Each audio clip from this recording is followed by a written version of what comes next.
I suddenly found a dead woman lying on my bed. The sheets were covered in bloodstains. One of her hands was handcuffed to the railing. Her other hand had a deep gash from a knife. I was instantly terrified and panicked. Not long ago, I bought this luxury loft with 4 of my good buddies, but now it had turned into a murder scene. Right then, James rushed in. I didn't say anything. I just raised my hand and pointed at the bed. That's when he saw a strange woman lying on the bed. He nervously walked up to her, but he said he didn't know this woman at all. How the fuck did they get in? What was it, a window, a door? Or windows are sealed, the door was locked, and the alarm was turned off.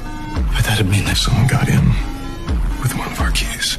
Right at that moment, William also rushed over. Seeing the woman on the bed, he was extremely shocked too, but he quickly calmed down. He suspected the killer might be David, because his phone kept going straight to voicemail. He was about to call the police, but James immediately stopped him, because each of us had secretly brought women we liked here for hookups. If our wives found out about this, we'd be totally screwed. While we were arguing, Robert showed up too. When he saw the scene, he was absolutely terrified. He seemed to have no idea what happened. At this point, William mustered up the courage to walk toward the bed. He slowly turned her body over, finally getting a clear look at her face. But they all said they didn't know this woman. Now the only possible killer was David, because William had called David countless times, but no one ever picked up. Just when we were at a loss, Robert suddenly discovered something terrifying. The killer had written a message in blood behind the pillow. We were all stunned. It said, "Fate binds us together." It seemed to hint that this murder was connected to all of us. Then he found a bloody knife next to the body. And right then,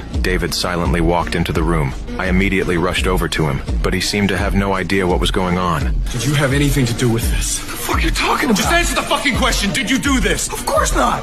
Jesus.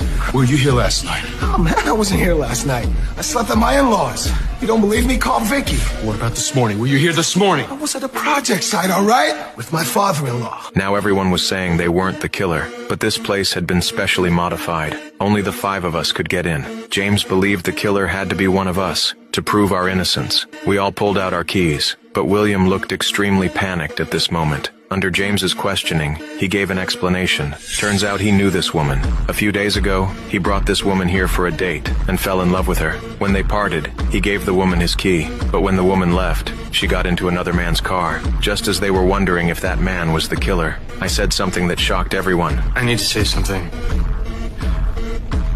I led them to the loft's basement. I had secretly installed a monitor here, and I had secretly installed cameras on the ceiling. When they found out I'd been secretly recording them, everyone became extremely angry. At this moment, James urgently asked me if I had captured the killer on camera last night. What I said made him instantly panic. Now you're scared, aren't you? Now you know I've documented